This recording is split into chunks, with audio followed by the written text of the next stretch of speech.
It's Rosie. Today, we are going to learn about land animals.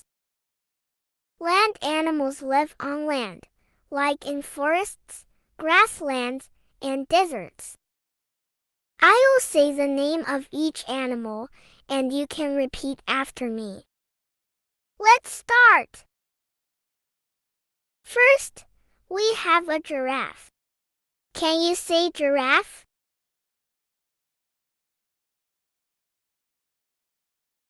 Great! Next is the lion. Can you say lion?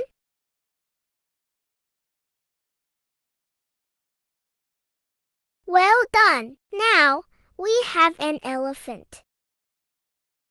Can you say elephant? Next up, we have a bear. Can you say bear?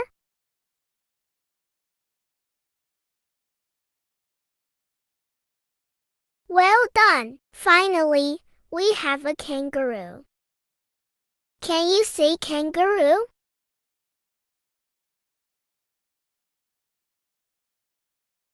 You did an amazing job learning about land animals today.